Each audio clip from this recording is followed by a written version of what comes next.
Probability मतलब संभावना। ये वो भाषा है जिसमें जिंदगी, बाजार और हमारे सारे फैसले बात करते हैं, पर हम अक्सर इसे ठीक से सुन या समझ नहीं पाते।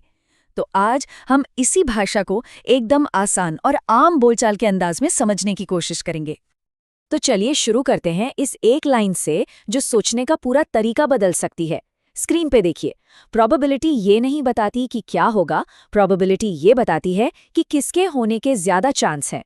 बस यही सबसे जरूरी बात है। ये कोई भविष्यवाणी नहीं है, ये बस संभावना का खेल है। तो चलिए पहले सेक्शन की तरफ बढ़ते हैं, मौका, वादा नहीं। यहाँ हम प्रोबेबिलिटी से जुड़ी सबसे आम गलतफहमियों को एक एक करके दूर करेंगे। अब जरा इस स्लाइड को देखिए, ये बहुत मजेदार है। हम अक्सर कैसे सोचते हैं? बाईं तरफ देखिए, गलत सोच कि भाई हाई प्रोबेबिलिटी है तो जीत पक्की है, या अगर नतीजा हमारे हिसाब से नहीं आया तो प्रोबेबिलिटी ही गलत थी। लेकिन दाईं तरफ है असली सोच, प्रोबेबिलिटी अनिश्चितता को मापती है, उसे खत्म नहीं करती। ये सिर्फ एक मौका है, कोई वादा नहीं। इसे समझने का सबसे आसान तरीका पता है क्या है? मौसम का हाल। जब कोई कहता है कि आज बारिश की 70% संभावना है, तो इसका मतलब ये बिल्कुल नहीं कि बारिश होके ही रहेगी। इसका बस इतना मतलब है कि बारिश होने का चांस काफी मजबूत है। ये एक मौका है, कोई पक्का वादा नहीं। चलिए अब अगले सेक्शन पर चलते हैं और देखते हैं कि ये सब काम कैसे करता है। प्रोबेबिलिटी असल में कैसे काम करती है, यहाँ हम जीरो से बिल्कुल आसान स्टेप्स में सही समझ बनाएंगे। तो आखिर ये प्रोबेबिलिटी है क्या? सीधी सी बात है, ये किसी भी घटना के होने के चांस का एक नाप है। इसे 0 और 1 के बीच एक नंबर से दिखाते हैं। 0 का मतलब नामुमकिन और 1 का मतलब एकदम पक्का। जैसे कल सूरज का उगना, वो लगभग 1 के करीब है। प्रोबेबिलिटी को कैलकुलेट करने के बस 3 आसान स्टेप्स हैं। पहला काम, सैंपल स्पेस को समझना, मतलब कुल कितने नतीजे आ सकते हैं उन सब की लिस्ट। जैसे एक पासा फेंकने पर सैंपल स्पेस है 1, 2, 3, 4, 5 और 6। स्टेप 2 है अनुकूल परिणामों को गिनना। ये वो नतीजे हैं जो हम असल में चाहते हैं। मान लीजिए हम चाहते हैं कि पासे पर कोई सम संख्या मतलब इवन नंबर आए, तो हमारे लिए अनुकूल परिणाम होंगे 2, 4 और 6।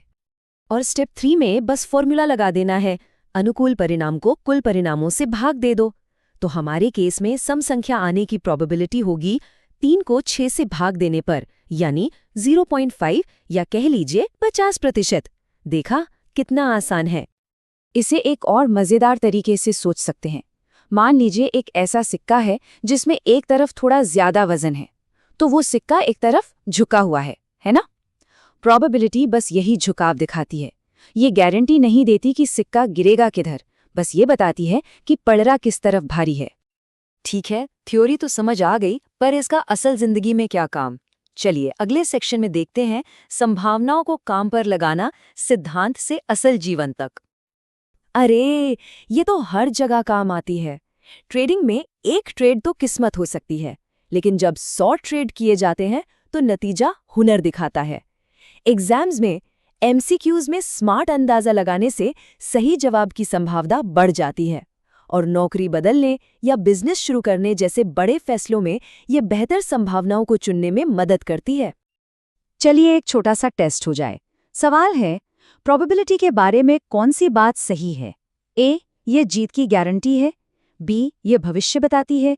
सी, ये सिर्फ मौका बताती है, निश्चितता नहीं। या डी, हार का मतलब प्रोबेबिलिटी गलत थी। सोचिए, अगर सी सोचा गया है तो बिल्कुल सही। प्रोबेबिलिटी बस मौका बताती है, पक्का वादा नहीं। अब जरा और गहराई में उतरते हैं और उन खतरनाक सोच के जालों को देखते हैं जिनमें हम सब अक्सर फंस जाते हैं। हमारा अगला सेक्शन है सोच के खतरनाक जाल, वो गलतियां जो सब करते हैं। 3 सबसे बड़ी गलतफहमियां हैं। पहली, गैम्बलर्स फैलेसी, मतलब ये सोचना कि अरे 5 बार हेड्स आया है तो अब तो पक्का टेल्स आएगा ही। ऐसा नहीं है, सिक्के को याद नहीं रहता कि पहले क्या आया था। दूसरी, रीसेंसी बायस, मैं अभी जीता हूं तो अगली बार भी जीतूंगा ही। और तीसरी, पर्सनलाइजेशन, मेरे साथ ही ऐसा क्यों होता है। सच तो यह है कि प्रोबेबिलिटी किसी के लिए नहीं बदलती। और ये वाली स्लाइड ये एक बहुत ही जरूरी बात बताती है, ज्यादा प्रोबेबिलिटी का मतलब हमेशा ज्यादा फायदा नहीं होता। सोचिए, किसी की जीत की दर 80% है। सुनने में तो बहुत अच्छा लगता है ना? लेकिन अगर हर जीत छोटी है और हर हार बहुत बड़ी, तो आखिर में नतीजा नुकसान ही होगा। इसलिए प्रोबेबिलिटी को हमेशा रिस्क और रिवॉर्ड के साथ देखना चाहिए। इसे एक और उदाहरण से समझते हैं। सोचिए, किसी स्ट्रैटेजी की जीत की दर 60% है, लेकिन 10 बार कोशिश करने पर सिर्फ 4 बार ही जीत मिली। तो क्या स्ट्रैटेजी गलत है? नहीं, ये सिर्फ स्टैटिस्टिकल नॉइज है, मतलब थोड़े समय का उतार चढ़ाव। अगर इसी को 1000 बार किया जाए तो असली पैटर्न साफ दिखने लगेगा। तो आखिर एक प्रोफेशनल और एक नौसिखिए में फ़र्क क्या होता है? ये फ़र्क है मानसिकता का। चलिए आखिरी सेक्शन में देखते हैं प्रोफेशनल की मानसिकता, एक प्रो की तरह सोचना और बोलना। ये एक बहुत छोटे से बदलाव से शुरू होता है, बोलने के तरीके में। ये ट्रेड 70% पक्का है, कहना गलत है। सही तरीका है, इस ट्रेड में 70% चांस है। ये सिर्फ शब्दों का खेल नहीं है।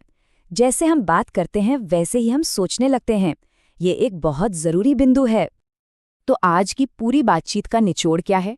4 बातें याद रखनी है। पहली, प्रोबेबिलिटी कोई गारंटी नहीं है।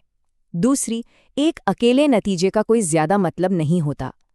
तीसरी, असली सच्चाई घटनाओं की एक लंबी सीरीज में ही दिखती है। और आखिरी, प्रोफेशनल संभावनाओं पर दांव लगाते हैं, अपनी भावनाओं पर नहीं। और आखिर में बस ये एक लाइन याद रखिए जो प्रोबेबिलिटी की असली ताकत को बताती है। प्रोबेबिलिटी जीत का वादा नहीं करती, लेकिन बेवकूफ़ी से ज़रूर बचाती है। ये बेहतर फैसले लेने का एक जरिया है, भविष्य देखने का कोई जादुई गोला नहीं।